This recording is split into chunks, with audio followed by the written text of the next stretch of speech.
बिस्मिल्लाहिर्रहमानिर्रहीम। अस्सलाम वालेकुम। अब आगे चलते हैं। पिछली वीडियो में मैंने कुछ आपको फ़वाइद बताए जो कि ब्रेस्ट फीडिंग के हैं, कब शुरू करनी है, फ़ायदे उसके क्या होते हैं। और एक लफ्ज़ मैंने इस्तेमाल किया था कॉन्ट्रा इंडिकेशंस, जिस पे मुझे एक सजेशन ये आई कि मुझे बताना चाहिए कि कॉन्ट्रा इंडिकेशंस का क्या मतलब है। तो ये वो सूरत हाल है कि जब आपने जिन कंडीशंस में या जिन सिचुएशंस में आपने अपने बच्चे को दूध या तो बिल्कुल नहीं पिलाना, कभी भी नहीं पिलाना, या वक्ती तौर पे नहीं पिलाना, और फिर उसके बाद जैसे वो सूरत हाल बेहतर हो जाती है तो आप अपने बच्चे को दूध पिला सकती हैं। अच्छा, अब जो हम इससे आगे चलेंगे तो उसमें आपको मैं बताऊंगी इस वाली वीडियो में कि जो मैंने देखा मेरे पास मदर्स जब आती हैं जिनके ख़ास तौर पे जिनको मुश्किल पेश आ रही होती है बच्चे को दूध पिलाने के लिए, तो जब मैं उनकी थोड़ी वो काउंसलिंग या उनकी मैनेजमेंट करने के लिए उनसे सबसे पहले जो कहूँ कि अच्छा आप बच्चे को मुझे पकड़ के दिखाइए कि बच्चे को आप पकड़ती कैसे हैं फीड कराने के लिए, तो वो सबसे वहीं से मसला जो है वो वाजे हो जाता है। मैं ये कहूँगी कि 90% नहीं तो कम से कम 80% मदर्स ऐसी आती हैं जिन्होंने अगर अपने उन या उन्हें किसी ने गाइड नहीं किया या उन्होंने अपने आप को ट्रेन नहीं किया, तो ज़्यादातर को मालूम नहीं होता कि बच्चे को पकड़ना कैसे। एक ज़माने में तो बस सिंपल सिंपल एक ही तरीका होता था। अब जैसे जैसे वक्त प्रोग्रेस करता जा रहा है हमारे यहाँ अनफॉर्चुनेटली इस चीज़ के ऊपर बहुत ज़्यादा कोई ट्रेनिंग नहीं दी जाती है, उस तरह नहीं दी जाती है कि उसकी अवेयरनेस बहुत ज़्यादा लोगों तक पहुँचे। और फिर जो हमारी ख़वातीन या हमारी बच्चियाँ वीडियोस देख के उसको समझने की कोशिश भी करती हैं तो अक्सर कंफ्यूज हो जाती हैं। अब उसमें डिफरेंट टर्मिनोलॉजीज़ हैं, कोई आप वीडियो देखेंगे तो उसमें कोई 5 पोजीशंस हैं, कोई है तो उसमें 7 पोजीशंस बता रहे हैं। हर एक को आप नहीं फॉलो कर सकते। बेहतर ये होता है कि जो 2 3 4 कॉमन जो ईज़ी टू फॉलो पोजीशंस हैं उन्हीं को अंडरस्टैंड करने की कोशिश करें और उस पे प्रैक्टिस कर लीजिए, और चाहे गुड़िया लें और उसको लेके प्रैक्टिस करें, और फिर आपके पास इंशाल्लाह आपका अपना बेबी होगा। और उसके साथ फिर मैं आपको एक रफ सा आइडिया डिफरेंट पोजीशंस का दे देती हूँ जो सबसे कॉमन मैंने जल्दी में एक ही गुड़िया अरेंज की थी। तो सबसे जो कॉमन पोजीशन है जो फ्रीक्वेंटली यूज़ होती है हमारे यहाँ ख़ास तौर पे, उसको क्रेडल होल्ड कहते हैं। अब क्रेडल होल्ड जो होता है ये बड़ा कन्वीनियंट है। इसमें करना क्या है, जो जो चीज़ सीखने की ज़रूरत होती है जो मैं तमाम मदर्स को सिखाती हूँ, वो बच्चे को यूँ पकड़ते हैं कि बच्चा बीच में से अक्सर लटक रहा होता है, बच्चा अनकंफर्टेबल होता है, सर कई दफ़ा सपोर्टेड नहीं होता। तो क्रेडल होल्ड जो प्रॉपर वाला क्रेडल होल्ड है वो ये कि बच्चे का सर, आपका ये जो क्रुक ऑफ एल्बो है, बच्चे का सर वहाँ पे सपोर्टेड हो और हाथ यूं ऊपर नहीं, यूं पकड़ लेती है मदद, बाकी बच्चा लटक जाता है। तो बेहतर ये है कि आपका हाथ बच्चे के नीचे वाले हिप के ऊपर हो। तो इस तरह क्या होता है कि बच्चा पूरे का पूरा जो है वो आपके बाजू पे सपोर्टेड होता है, ही इज़ कंफर्टेबल, वो आपकी तरफ टिल्टेड होता है, tummy to tummy contact mother का और बेबी का होता है। उसका टेम्परेचर रेगुलेशन भी इसमें अच्छी रहती है, और ये पोजीशन अक्सर मदर के लिए बच्चे के लिए दोनों के लिए काफ़ी कंफर्टेबल है। अच्छा, इसमें एक और भी कि ये जब आप ये क्रेडल होल्ड या क्रॉस क्रेडल होल्ड ये करते हैं, इसमें आपकी माँ की अपनी बैठने की पोजीशन बहुत कंफर्टेबल होनी चाहिए। लटक के, झुक के, उकड़ू हो के इस तरह फीड नहीं कराया जाता। और जैसे मैं अपनी प्रीवियस वीडियोस में बता चुकी हूँ कि माँ को अपने कपड़े भी, अब तो बहुत आसानी है ना, स्पेशली फ्रंट ओपन, और आपको बहुत सारी अब कन्वीनियंसेस आ गई हैं जो ब्रेस्ट फीडिंग के लिए हैं। तो आपकी ये क्रेडल होल्ड इस तरह से होती है। इसमें फ़ायदा ये होता है कि ये आपका हाथ फारिग होता है, आप इससे अपनी जो ब्रेस्ट है बच्चे के मुंह में गाइड कर सकते हैं। एरियोला, क्योंकि बच्चे को आपने मैक्सिमम, या अभी लैचिंग का बताती हूँ तो बताऊंगी कि उसकी सिग्निफिकेंस क्या है। So this is the cradle hold. फिर दूसरी होल्ड होती है जिसको कि क्रॉस क्रेडल होल्ड कहते हैं। उसमें जो मेरे पास जो मदर्स आती है वो ज़्यादातर क्या करती है, यूँ पकड़ती है बच्चे को, हाथ उनका जो होता है वो सर के नीचे होता है। ये कहीं रिकमेंडेड नहीं। तो दूसरी है क्रॉस क्रेडल होल्ड। अब क्रॉस क्रेडल होल्ड में आपका ये वाला जो बाजू है, इस पे आप बच्चे को यूँ सपोर्ट करते हैं सारा, और बच्चे का हेड एंड नेक यूँ सपोर्ट करते हैं, इसमें भी बच्चा आपकी तरफ टिल्टेड होता है। सो आपका ऑपोजिट साइड वाला हाथ बच्चे के नीचे होता है, ये हाथ फिर फारिग है to help and support the child in proper latching. और भी अगर उसका आपने नाक, क्योंकि नाक को अनऑब्स्ट्रक्टेड रहना चाहिए, फीडिंग के दौरान अगर नाक बार बार ब्रेस्ट के साथ लग के बंद हो रहा है तो भी बच्चा ठीक से दूध नहीं पिएगा। अब तीसरा जो है वो उसको फुटबॉल होल्ड या रग्बी होल्ड कहते हैं। हमारे तो देसी नाम तो है नहीं है ना, सब कुछ तो गोरों ने रिसर्च भी की और इन्वेंट भी किया, तो जाहिर है उन्हीं के नामों से आपको चलना होगा। तो बहरहाल जो फुटबॉल होल्ड और रग्बी होल्ड होता है उसमें ये काफ़ी कन्वीनियंट है, स्पेशली उन सिचुएशंस में जहाँ पे कि मदर के सिजेरियन हुआ है या उसको हिलने जुलने में ज़्यादा मसला हो रहा है, तो बेबी को बाजू पे यूँ साइड पे कर लेते हैं, नीचे कोई कुशन या पिलो वगैरह रख के आप बच्चे को सपोर्ट भी कर लेते हैं, और आपको बस सिर्फ यहाँ से हाथ से वो करना होता है, सपोर्ट करना होता है बच्चे को।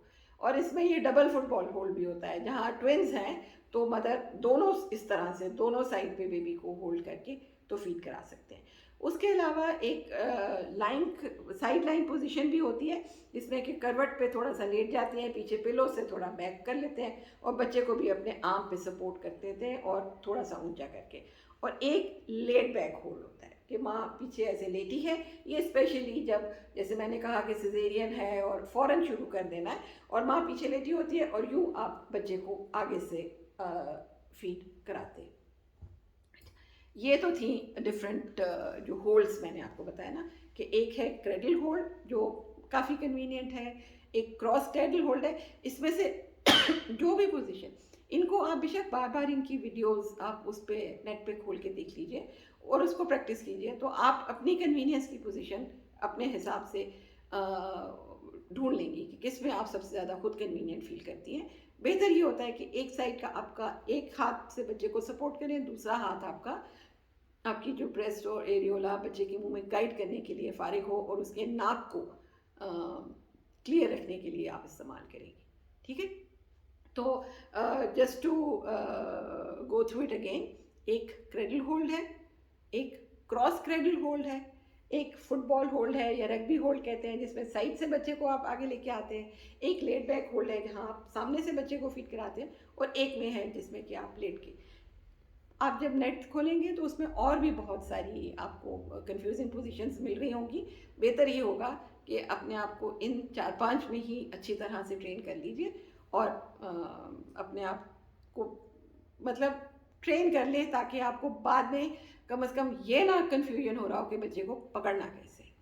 अच्छा, इसके साथ और क्या क्या रिक्वायरमेंट्स हैं, जैसे मैंने अभी पहले भी मेंशन किया कि बच्चे का नाक जब आप होल्ड फीड करा रहे होते हैं तो मेक श्योर कि बच्चे का नाक जो है वो दब ना रहा हो। अक्सर नाक दब रहा होता है जिसकी वजह से बच्चे को फीड लेने में प्रॉब्लम होती है। और आपने क्या करना है, इम्पॉर्टेंट जो है वो ये कि बच्चे को बहुत ओवर रैप नहीं करना जब आपने फीड कराना है, उसको लूज़ अच्छे कंफर्टेबल से कपड़े पहनाए हुए हों।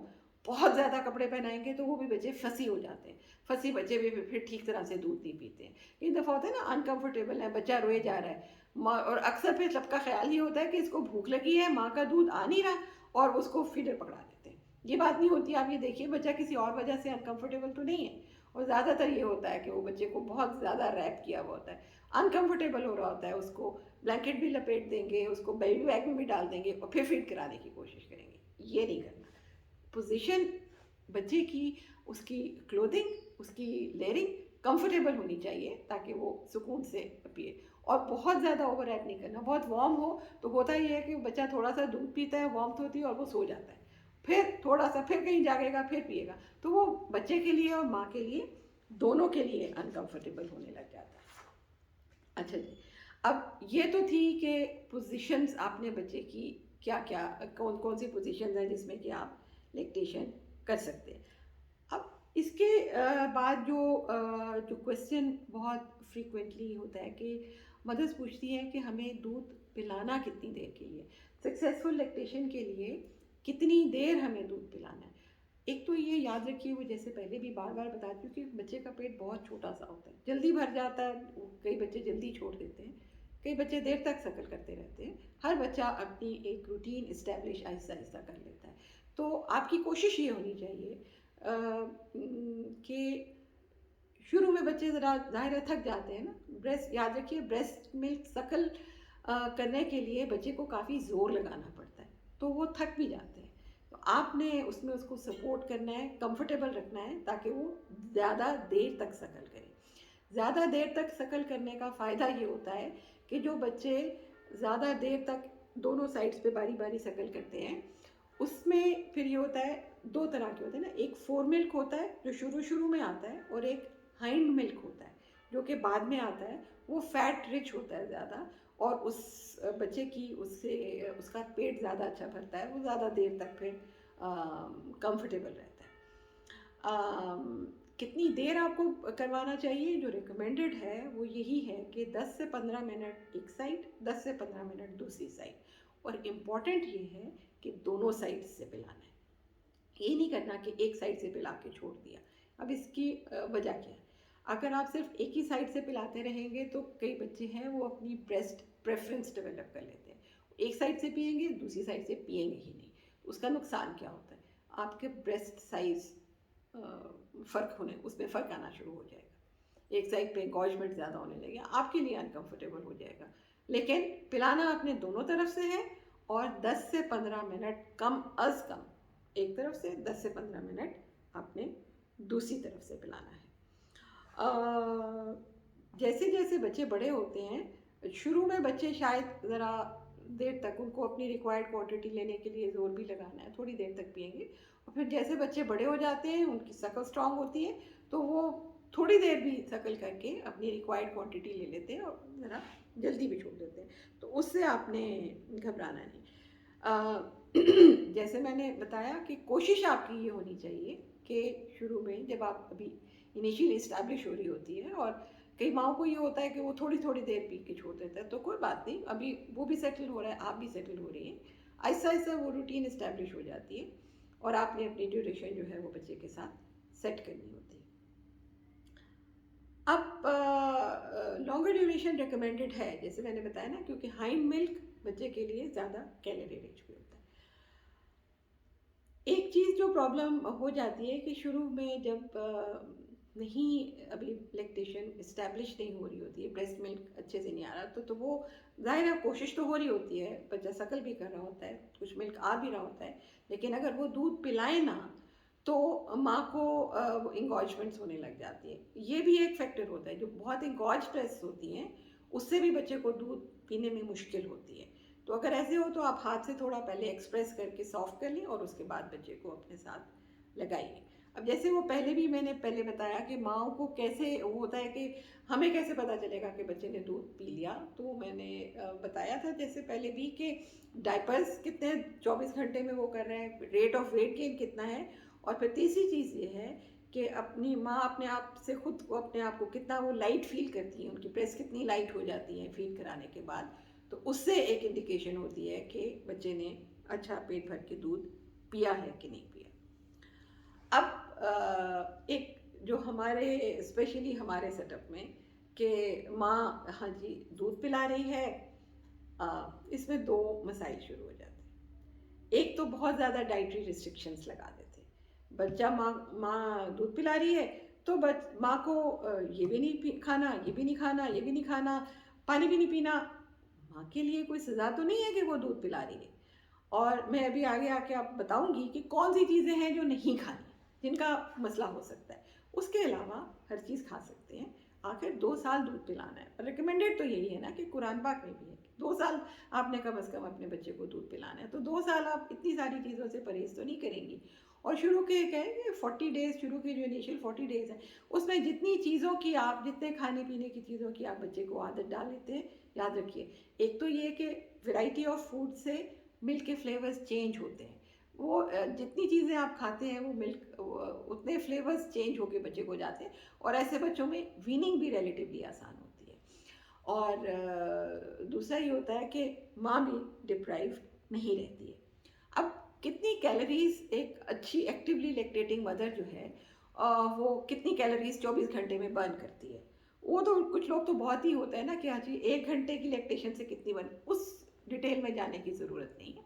आप ये देखें कि 24 घंटे में आप around 400 to 500 calories with effective lactation आप बर्न करेंगे। तो जब आपने बर्न 400-500 कैलोरीज की तो आपको एक्स्ट्रा भी 400-500 कैलोरीज ही लेनी है। ये नहीं है कि बर्न तो करें आप 400-500 और खा लें आप 1000-1200, तो फिर तो डेफिनेटली आप वेट गेन करेंगे। तो इसलिए अपनी डाइट को बहुत ध्यान से आपने जैसे 400-500 calories, to give you an example कि किस तरह आप पूरी कर सकती हैं। 1 गिलास दूध पी लीजिए, कोई सा एक मौसमी फल खा लीजिए, 2 चपाती दिन में आप एक्स्ट्रा कर लें, एक दिन में कर लें, एक रात में कर लें, और 1 प्लेट सालन बस। और इसमें जो आपको जो एक्स्ट्रा 400 to 500 कैलोरीज रिक्वायर्ड है फॉर सक्सेसफुल लैक्टेशन, वो इसके साथ पूरी हो जाएंगी। अब वो सालन आप देख लें, आपने दाल खानी है, सब्जी खानी है, याद रखें थोड़ा बहुत रेड मीट और ये, क्योंकि माओ में खून की कमी भी हो जाती है, वो नहीं होनी चाहिए। माओ को अपने आप को धूप का, डायरेक्ट सनलाइट का एक्सपोजर बहुत ज़रूरी है। जो शीशे से गुजर के धूप आती है उसका कोई ख़ास फ़ायदा नहीं होता, वो आपका विटामिन डी लेवल ठीक नहीं करेगी।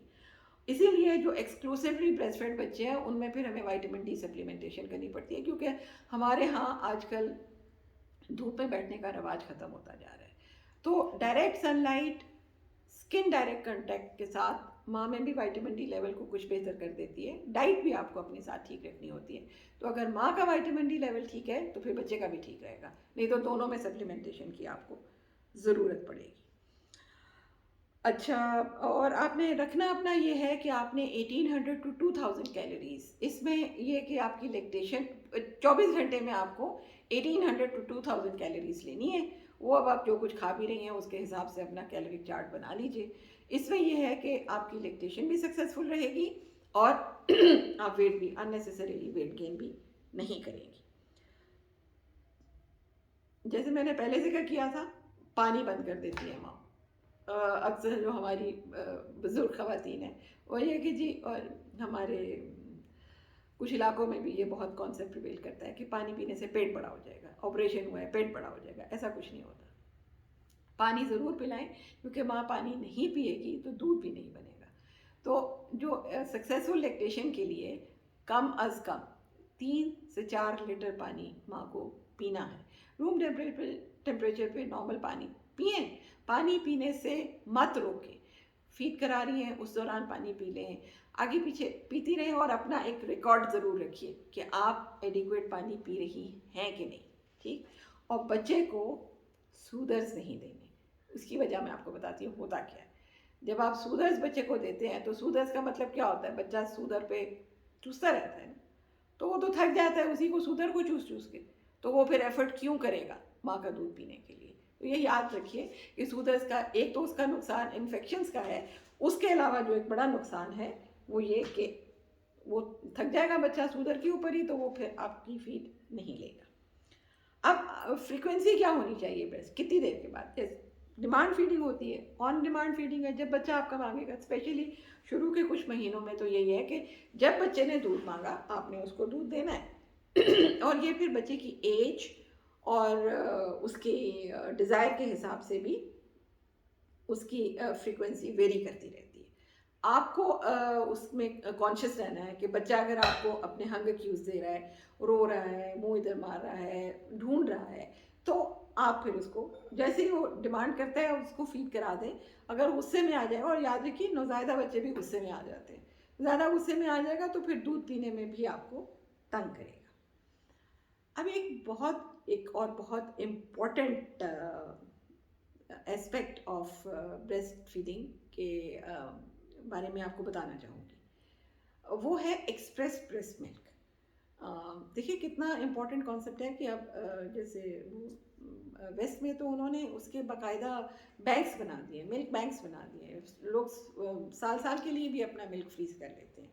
फॉर एग्जांपल मिल्क निकाला, मान को कोई ऐसी ट्रीटमेंट होनी है तो अपना बहुत मिल्क निकाल के फ्रीज कर लेते हैं कि बच्चे को कम से कम जिस वक्त वो खुद अवेलेबल नहीं है तो उसको माँ का दूध मिलता है।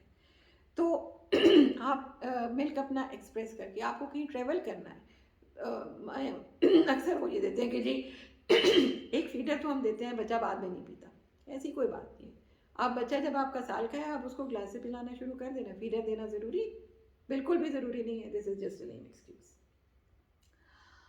अब आप बजाय इसके कि आप अपने बच्चे को फीडर में, अच्छा बहुत ही आपको मजबूरी है, आपने फीडर देना है, तो आप अपना मिल्क एक्सप्रेस करके दे दीजिए ना। जब आप फीड कराते हैं उसके बाद जो मिल्क आना होता है उसको निकाल के तो बेशक रेफ्रिजरेट कर दें। और जैसे आजकल का मौसम है तो 6 आवर्स के लिए रूम टेम्परेचर पे मिल्क बिल्कुल ठीक रहता है, कोई उसको मसला नहीं होता। So it remain safe for drinking up to 6 hours at normal room temperature. और अगर आप बहुत गर्म इलाके में रह रहे हैं तो फिर बेहतर है कि आप रेफ्रिजरेट कर दें। और जो रेफ्रिजरेटेड दूध है उसको आप 4 दिन तक यूज़ कर सकते हैं। बाहर निकाल के रखें, थोड़ा टेम्परेचर ठीक हो जाए तो आप बच्चे को पिला दीजिए। उसके अलावा दूध को आप फ्रीज़ कर सकते हैं। अब इस दौरान में हाँ, जैसे लोड शेडिंग का मसला है वो हो जाता है, अगर उसमें हो गया, वो बिल्कुल था हो गया, तो फिर आपको वेस्ट कर देना। ठीक। और एक चीज़ जो आपने नहीं करनी वो ये कि आप अगर आपने फ्रेश एक्सप्रेस किया है तो उसको रेफ्रिजरेटेड या फ्रोज़न मिल्क के साथ मिक्स नहीं करना, उनको आपने अलग अलग ही रखना है। तो रेफ्रिजरेटेड मिल्क 4 दिन के अंदर यूज़ कर लें। रूम टेम्परेचर वाला मिल्क 6 घंटे के अंदर इस्तेमाल कर लें, एक्सप्रेस्ड मिल्क जो है।